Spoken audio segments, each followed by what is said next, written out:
Hello everyone, I am Dr. Shruti Moses, Subject Matter Specialist, Plant Protection, Krishi Vigyan Kendra, Sitamarhi. Today I will discuss about IPM, that is Integrated Pest Management. Now let us know what is IPM. IPM is basically a pest management system that in context of associated environment and population dynamics of the pest species utilizes all suitable techniques in as compatible manner as possible to keep the pest population at level below those causing economic injury. Now, basically, IPM is a holistic approach in which we use multiple pest control methods. It minimizes the risks as we use the pesticides which are less harmful. And third, it is environmental friendly. It protects the beneficial insects and wildlife. Now, there are basically three principles of integrated pest management, that is prevention, monitoring and control. In prevention, basically, we target to minimize the establishment of pest species. In monitoring, we do the regular monitoring of pest species by counting the number of pest species we are infesting the pest plant population. And third, we are doing the control. If the pest has been established in the plant population, then what are the control measures we should take to control the pest populations? Now, the IPM cycle consists of three phases, that is monitoring, identification and action threshold. In monitoring, basically what we do that we monitor the number of pest population which are infesting the crops. In this, we count the number of pests in each species by variety to variety in every crops. In identification, we do that what are the pests basically like stem borer, leaf folder or whitefly, which type of pest is infesting the crops. And third, we are taking the action threshold, the level at which we will take the control measures to control the pest population. Now, how we can understand the IPM, understanding the pest and their impact. Basically, in this, we do lots of things like pest identification, economic threshold, regular checks has been done, and then data analysis has been done in this pest understanding and the impacts. Now, there are various components of IPM such as cultural control, mechanical control, physical control, biological control, behavioral control and chemical control. Now, let us explain about cultural control. In cultural control, basically we practices lots of cultural methods such as crop rotation. What is crop rotation? In crop rotation, basically we grow different types of crops in the same piece of land in different seasons. And in multiple croppings, we grow two or more types of crops in the same field in alternate rows. In intercroppings, we take only two crops, and in alternate rows, we crop two crops in the same season. In cultural control, some other techniques are also used, such as deep plowing, proper plant spacing is taken, proper water management, proper weed management. These are the steps we can take in cultural control methods. Now, the second one is mechanical control. Basically, there are lots of techniques we can do in mechanical control, such as hand picking, which prevents the mating of insects. Second is clipping, which prevents the egg laying of insects. Third, we can use netting. Nets are being installed in the field to prevent the pests from reach the target. Then we can use the traps such as sweeping nets to capture the pest from the population of the plants, and then we can use barrier also, which prevents the pest movements. Now, third one is physical control. In physical control, we are using light traps. Basically, these light traps are installed in the field during the evening time. The insects are attracted toward the lights and they get trapped in that light traps. The second method in physical control is cold storage. It is basically done to control the eggs of fruit fly, because some of the species we can see that the fruit fly infested plants are there. We can store the fruits in cold storage so that the shelf life of that fruit can be increased.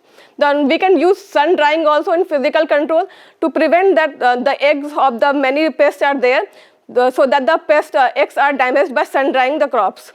Now, we can also use alternate wetting and drying of fields.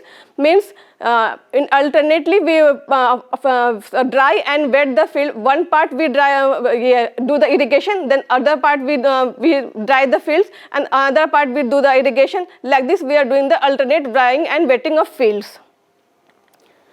Now third one is biological control. In this, microorganisms or parasite predators are used to control the pest population. These are basically the living organisms. Predators are mainly the organisms which feeds on the insects, pests and the eggs of that pests. The seconds are parasites.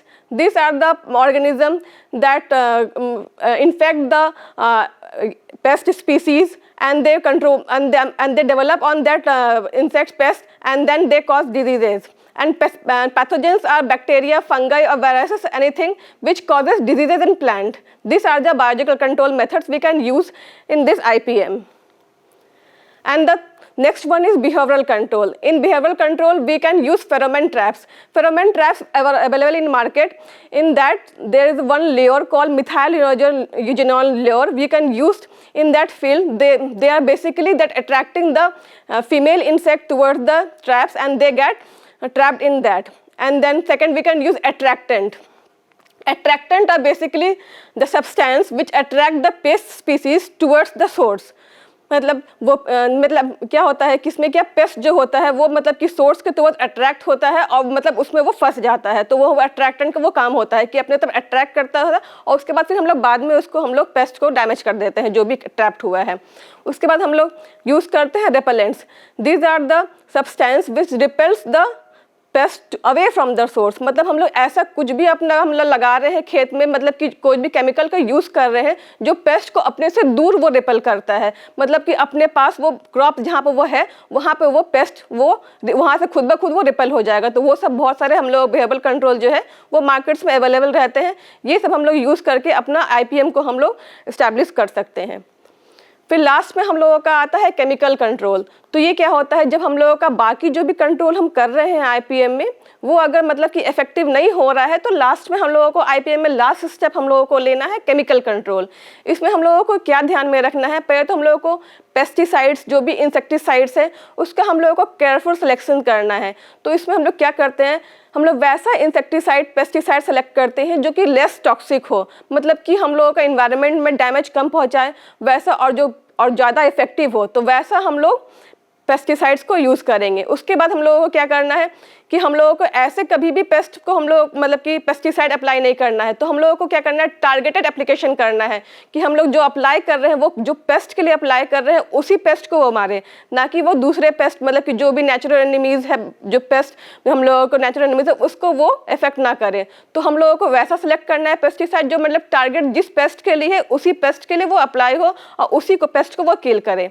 फिर उसके बाद फिर हम लोग जो pesticide use कर रहे हैं तो उसका हम लोग इफेक्टिवनेस हम लोग मॉनिटर करते हैं. तो इसमें क्या करते हैं, जो भी जैसे हम लोग कोई भी नियोनिकोटिनाइड्स हम लोग यूज़ कर रहे हैं, सिंथेटिक पैराथाइड्स यूज़ कर रहे हैं, तो उसका हम लोग को पेस्ट कंट्रोल में कितना इफेक्टिवनेस मिल रहा है, कितना उससे कंट्रोल हो रहा है, कितना % हम लोग डैमेज कंट्रोल कर सक रहे हैं, तो ये हम लोग उसको मॉनिटर करेंगे.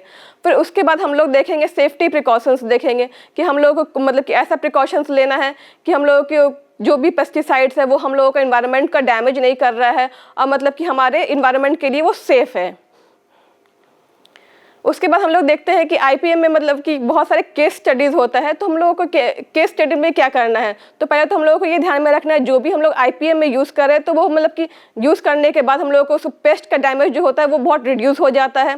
फिर हम लोगों को ये ध्यान में रखना है कि लोअर पेस्टिसाइड्स का यूज़ हो और मतलब जो भी, और थर्ड में होता है कॉस्ट सेविंग, मतलब जो भी पेस्टिसाइड हम लोग यूज़ कर रहे हैं वो ज़्यादा एक्सपेंसिव ना हो, मतलब को अफोर्डेबल रेट में मार्केट में हम लोगों को मिले और फार्मर्स के लिए अवेलेबल रहे. तो हम लोग मतलब कि वो कॉस्ट सेविंग भी करते हैं. अगर IPM हम लोग कर रहे हैं तो हम लोगों को ये तीनों फैक्टर्स उसमें मतलब कि रहना चाहिए. नौ IPM के अंदर बहुत सारे चैलेंजेस भी होते हैं. तो हम लोग के IPM में हम लोगों को जब हम लोग करते हैं तो उसमें कौन कौन सा चैलेंजेस होता है. पहले तो हम लोग जब भी IPM हम लोग को करने के बारे में सोचते हैं तो सबसे पहले तो होता है कि इनिशियल इन्वेस्टमेंट उसका बहुत ज़्यादा हाई रहता है. उसके बाद क्या होता है, इसके लिए मतलब it requires proper education and knowledge. उसके लिए हम लोगों को एक्सपर्टाइज का नीडेड होता है, मतलब कि हम लोग कोई भी ऐसे मतलब कि वर्कर्स को अपने फील्ड में नहीं रख सकते हैं आईपीएम जब कर रहे हैं। तो हम लोगों को उसको प्रॉपर ट्रेनिंग देना पड़ेगा, सब कुछ देना पड़ेगा। उसके बाद उसको हम बताएंगे कि आईपीएम को कैसे स्टेप बाय स्टेप फॉलो करना है। तो हम लोगों को एक्सपर्टीज़ का ज़रूरत होता है, ये भी इसका चैलेंजेस हो गया। थर्ड क्या होता है, इट इज़ टाइम कमिटमेंट, मतलब कि ये लॉन्ग टर्म कमिटमेंट, ये लॉन्ग टर्म प्रोसेस है।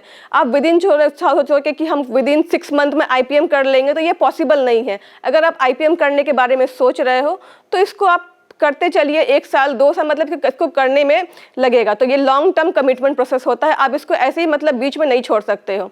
और फिर उसके बाद लास्ट में क्या होता है, रेसिस्टेंट डेवलप होता है पेस्ट में, पेस्ट रेसिस्टेंट डेवलपमेंट होता है। तो मतलब कि बहुत सारे जैसे हम लोग यूज़ कर रहे हैं इंसेक्टिसाइड, पेस्टिसाइड यूज़ कर रहे हैं, तो बहुत सारे मार्केट में ऐसा भी इंसेक्टिसाइड्स, पेस्टिसाइड्स होता है जिससे क्या होता है कि पेस्ट जो उसके प्रति होता है रेसिस्टेंट डेवलप करते हैं, उसका हम लोग रिपीटेड एप्लीकेशन करने पे क्या होता है, पेस्ट में रेसिस्टेंट डेवलप होता है और उस पेस्ट को फिर वो बाद में कंट्रोल नहीं हो पाता है। तो ये हम लोगों का चैलेंजेस होता है आईपीएम में। बाकी हम लोग क्या देखते हैं, फ्यूचर ऑफ आईपीएम। तो हम लोगों का अभी वेरियस रिसर्च प्रोग्राम्स और इनोवेशंस मतलब चल रहे हैं जिससे कि हम लोग आगे आईपीएम को हम लोग और अच्छे से कर सकें। तो इसमें हम लोग क्या करते हैं, एआई और डाटा मतलब कर सकते हैं, जैसे कि इम्प्रूव मॉनिटरिंग एंड प्रेडिक्शन कर सकते हैं कि और मतलब कि कैसे हम लोग मॉनिटरिंग करें कि पहले ही प्रेडिक्ट कैसे कर ले कि डिजीज़ और पेस्ट की लगने की संभावना कब है। प्रेडिक्शन अगर हम लोग पहले कर लेंगे कि हाँ ऐसा रिलेटिव ह्यूमिडिटी हो रहा है, टेम्परेचर हो रहा है, तो हम लोग अगर पेस्ट के बारे में पहले प्रेडिक्ट कर लेंगे कि इस टेम्परेचर पे, इस ह्यूमिडिटी पे ये पेस्ट का इफेक्ट होगा, तो उससे हम लोग पहले ही उसका प्रिकॉशंस ले लेंगे। फिर उसके बाद हम लोग इसमें क्या है, फ्यूचर में हम लोग बायोपेस्टिसाइड जो सेफ पेस्टिसाइड होता है वो यूज़ कर सकते हैं, मतलब कि ये मोर टारगेटेड होता है और मतलब कि वो अच्छा मतलब कि इफेक्टिव कंट्रोल प्रोवाइड करता है। उसके बाद क्या होता है, ये सस्टेनेबल प्रैक्टिस होता है, मतलब कि सस्टेनेबल किस रूप में, मतलब कि ये जो हम लोग जो भी आईपीएम में हम लोग यूज़ कर रहे हैं तो वो इन्वायरमेंट को कुछ डैमेज नहीं पहुँचाते हैं, तो वो इन्वायरमेंटल सेफ होता है, इसलिए हम उसको बोलते हैं सस्टेनेबल प्रैक्टिस। और फिर इस इंक्रीज एफिशिएंसी, मतलब हम लोग जब आईपीएम को करते हैं तो उससे क्या होता है, हम लोग का जो पेस्ट डिजीज तो कम होते ही हैं, तो उसके साथ हम लोगों का ईल्ड भी, अगर डिजीजेज और पेस्ट अगर कम लग रहे हैं क्रॉप्स में तो उससे क्या होता है, हम लोग का ईल्ड भी अच्छा आता है, तो उसका एफिशिएंसी बढ़ जाता है। और उसके बाद फिर हम लोग अगर फ्यूचर में इसको हम लोग पूरा रेगुलरली करेंगे तो हम लोग जैसे स्टार्टिंग में तो हम लोगों को हाई इनिशियल कॉस्ट रहता है, लेकिन इसको हम रेगुलर अगर कंटिन्यू करेंगे तो इससे हम लोग क्या होता है, रिड्यूस्ड कॉस्ट होता है। तो ये बेसिकली हम लोग सम अप कर लिए कि आईपीएम क्या होता है, हम लोग इसको कैसे फ्यूचर में कर सकते हैं।